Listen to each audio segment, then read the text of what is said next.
Rimjam Sparks presents Ekal Bharat Manch 2.0, co-sponsored by Ramram Foundation and Campus. गुरुजी प्रणाम। मैं आपसे ये प्रश्न पूछना चाहती हूँ कि अध्यात्म का हमारे जीवन में क्या महत्व है और आज की जो नई पीढ़ी है उसको कैसे सीख सकती है, कैसे अपने जीवन में आगे बढ़ा सकते हैं। देखिए, पशु और मनुष्य में कुछ मूलभूत अंतर होता है जिसके कारण मनुष्य को हम मनुष्य कहते हैं। वेदों में भी जब चर्चा आई कि हम इस संसार में आए हैं तो हमको क्या करना चाहिए, क्या बनना चाहिए, तो वेद ने एक आज्ञा दी कि मनुर्भवः, मनुष्य बनो। तो मनुष्य बनने की जो प्रक्रिया है वो आध्यात्म से शुरू होती है और जीवन में आध्यात्म केवल एक प्रश्न से प्रारंभ होता है, को अहम, मैं कौन हूँ। मैं इस शरीर में व्याप्त जो चेतना रूप में हूँ वो कौन हूँ और इस संसार में मनुष्य के रूप में ही मैं क्यों आया हूँ। तो जिस दिन जीवन के मूल्य को हम समझेंगे तो उस दिन हम फिर जो सामान्य है वो नहीं रहेंगे, कुछ और हो जाएंगे। तो जीवन में केवल एक घर बना लिया, गाड़ी बंगला बना लिया, ये जीवन का उद्देश्य नहीं होता। जीवन का मूलभूत उद्देश्य यह है कि संसार को हम क्या देकर गए। आज जिन महापुरुषों के हम नाम लेते होंगे, जिन वैज्ञानिकों के नाम लेते होंगे, जिनकी जयंती मनाते होंगे, तो वो सभी वो थे जिन्होंने घर परिवार की इन सारी चीजों की चिंता नहीं करी, कुछ और चिंता की। तो आध्यात्म हमें ये प्रेरणा देता है। अभी जैसे आजकल के सब विद्यार्थियों को मैंने देखी नहीं है, सुना है, अभी कोई पिक्चर आई है चंदू चैंपियन। किस किस को मालूम है चंदू चैंपियन के बारे में? सबको देखनी चाहिए। कि सन 1972 में भारत के लिए पहला पैरा ओलंपिक में गोल्ड मेडल उसने जीता था और उसके जीवन में लगभग 10 या 12 बार ऐसी परिस्थिति आई कि जिसमें आदमी को जीवन से निराश होकर आत्महत्या कर लेनी चाहिए, लेकिन उसको लगन लगी रही। वो सेना में भी गया तो 9 गोलियां लगी, दोनों पैर जाते रहे। दोनों पैर जाने के बाद वो फिर तैराकी में कूदा और गोल्ड मेडल लेके आया है। तो जीवन के मूल्य को जब तक हम नहीं समझेंगे कि जीवन कितना अनमोल है, तो तब तक हम जीवन को जी नहीं सकते। तो इसलिए जीवन का मूल्य आप केवल आध्यात्म से समझ सकते हैं। और जितने संसार में महापुरुष हुए हैं सब कहीं ना कहीं आध्यात्म से जुड़े रहे, तभी वो इतनी बड़ी घटनाएं कर भी सके, कार्य कर सके। तो जीवन बिना आध्यात्म के तो पशु से भी बदतर है। इसलिए हर किसी को आध्यात्म से जुड़ना चाहिए। गुरुजी, ये बताइए कि आज के युवा को कैसे प्रेरित करा जाए कि वो कैसे जुड़ें अध्यात्म से।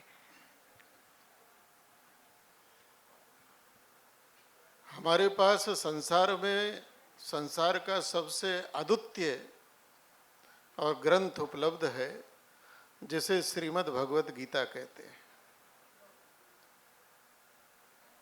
और संसार में श्रीमद् भगवत गीता एक ऐसा अद्वितीय ग्रंथ है कि इस संसार में परमात्मा ने समय समय पर ज्ञान दिया, रोशनी दी, प्रकाश दिया। संसार को ज्ञान देने के लिए, रास्ता बताने के लिए उस परमात्मा ने किसी न किसी को भेजा। कोई नबी, कोई पैगंबर, कोई प्रोफेट, कोई माध्यम आया उनका संदेश लेकर। वेद की ऋचाएं भी अगर आई हैं तो वो जब ऋषि महर्षि डीप मेडिटेशन में गए तो उनके अंदर से वो प्रकट हुई हैं ज्ञान। लेकिन श्रीमद् भगवत गीता एकमात्र ऐसा ग्रंथ है जिसमें हमारे और परमात्मा के बीच में कोई नहीं है। सीधे सीधे है, श्री भगवान वाचा, भगवान बोले, सीधे सीधे है। तो अगर हमारे देश का युवा थोड़ा, आज दुनिया की यूनिवर्सिटियों में और श्रीमद् भगवत गीता को सब्जेक्ट बनाया जा रहा है, अगर भगवत गीता की ओर हमारा युवा प्रेरित हो तो वह युवा पता नहीं कुछ का कुछ कर सकता है। वो अपने अंदर की उस, क्योंकि मैं केवल एक शरीर मात्र नहीं, मैं चेतना हूँ, और ममे वंशो जीव लोका जीव भूता सनातना यत पिंडे तत् ब्रह्मांडे। तो मैं इस विराट की जो महान शक्ति है, मैं उस शक्ति का ही एक अंश हूँ। मेरे अंदर एक विराट शक्ति है, केवल मुझे मेरी शक्ति को जानना है, और मैं जब मेरी शक्ति को जान लूँगा तो फिर पता नहीं क्या कर सकता हूँ मैं। तो युवा अगर आध्यात्म से जुड़े, गीता से जुड़े, तो वो जीवन में अपने कोई छोटे मोटे पौधे नहीं, वो एक विराट वटवृक्ष बन सकते हैं, संसार के लिए महान से महान और कर्म करके वो संसार को दे सकते हैं। तो भगवत गीता से हमारे युवा को जरूर जुड़ना चाहिए और अपने जीवन में कम से कम आधे घंटे का प्रतिदिन मेडिटेशन जरूर करना चाहिए।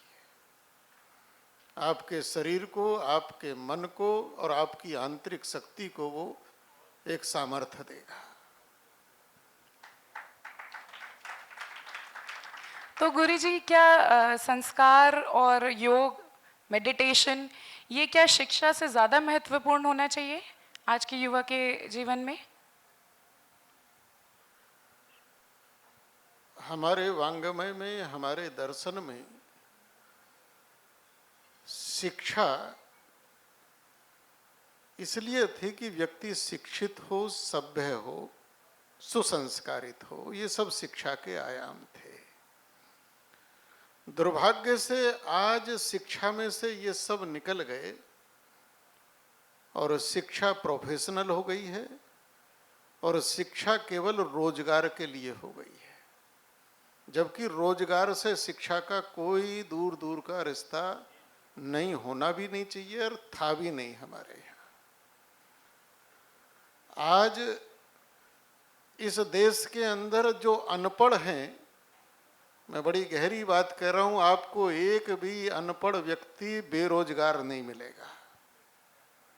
अगर इस देश के अंदर बेरोजगारों की फौज है तो वो ये जो डिग्री लेकर बैठे हैं इनकी फौज है। शिक्षा का रोजगार से कोई मतलब नहीं था। शिक्षा का था कि जीवन शिक्षित हो, सभ्य हो और संस्कारित हो। मैं एक छोटा सा प्रसंग सुना देता हूं, आपको अच्छा लगेगा। एक बहुत बड़ा स्कूल था। बड़े का मतलब यह है कि जिसकी बिल्डिंग बड़ी हो और फीस ज़्यादा हो, वो स्कूल बड़ा है। बाकी ये पता नहीं कि वहाँ का से कबूतर पढ़ाते हैं कि का से जो है गमला पढ़ाते हैं, सब जगह पढ़ाई तो एक ही है। उसमें प्रिंसिपल बदला, शहर का बड़ा रेपुटेटेड स्कूल था, तो प्रिंसिपल इंस्पेक्शन कर रहा था, तो एक व्यक्ति घंटा बजा रहा था, स्कूल में घंटा जो बजता है। प्रिंसिपल ने उससे पूछा, उसने कहा जी मैं चपड़ासी हूँ, मेरी ड्यूटी घंटा बजाने की है।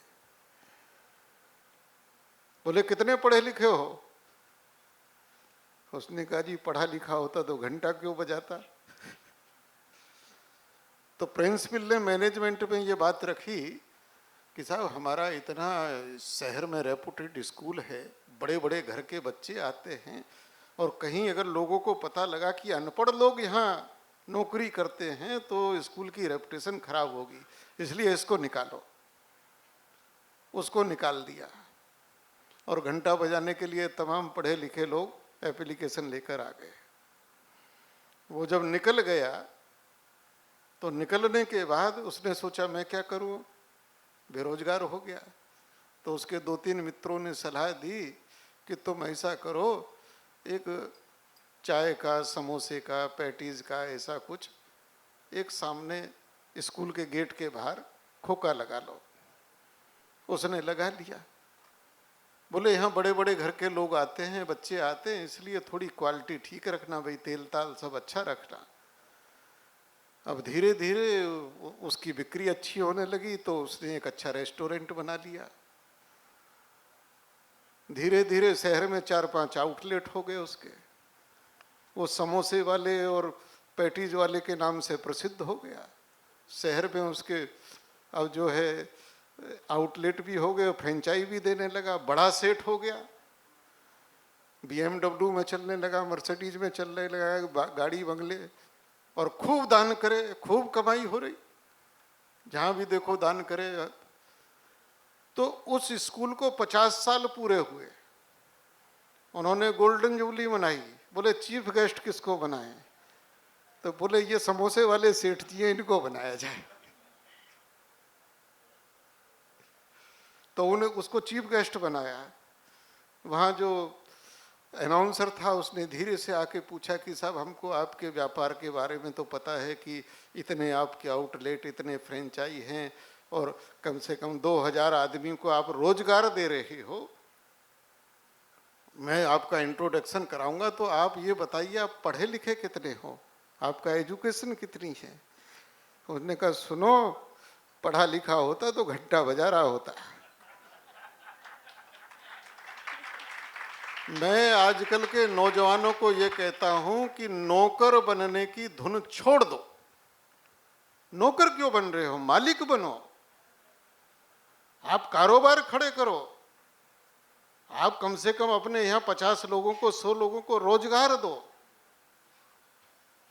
अभी चंडीगढ़ में एक ने आके खोला है, कहीं अमेरिका से बाहर से आया, और उसने नाई की दुकान खोली है।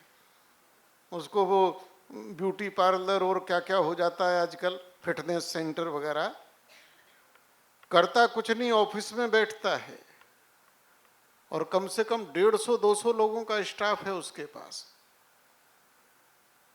एक कॉल आती है कि साहब हमें सेविंग करवानी है, तुरंत उसका व्यक्ति बिल्कुल अप टू डेट होकर जाता है, और जो 20 रुपये में सेविंग होती है वो वहां से 500 रुपया लेकर आता है। तो नौजवानों को अपनी सोच भारत में बदलनी पड़ेगी। ये नौकर बनने की नहीं, मालिक बनने की हमको अपनी सोच डालनी पड़ेगी।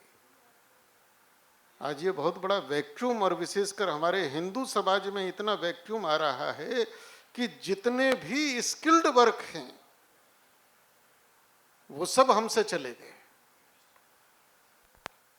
और इसका परिणाम एक ना एक दिन भारत के हिंदू समाज को भुगतना पड़ेगा अगर आज से विचार नहीं किया। हम स्किल्ड में जीरो हो गए हैं। सारे स्किल्ड व्यापार दूसरे समुदाय ने ले लिए हैं। तो इस पर भी भारत के नौजवानों को विचार करना पड़ेगा। मेरी शुभकामना है, मेरा आशीर्वाद है। कभी समय रहेगा तो खूब सारी बातें करेंगे। मेरे को भी 1-2 कार्यक्रमों में जाना है। हमारा शिष्य है दुर्गेश, बड़ा प्यारा है, और इसका आग्रह आया, संयोग से मैं आज लखनऊ था, और हमारे नीरज जी को देख के मैं आश्चर्यचकित हुआ। इन्होंने कहा था कि मैं तो श्रीलंका जा रहा हूँ, ये तो हमको यहाँ मिले। तो हमें पता लगा कि श्रीलंका लखनऊ में है। चलिए, बहुत बहुत शुभकामना, बहुत बहुत आशीर्वाद सबका। Rimjham Sports presents Ekal Bharat Manch 2.0, co-sponsored by Ramram Foundation and Campus.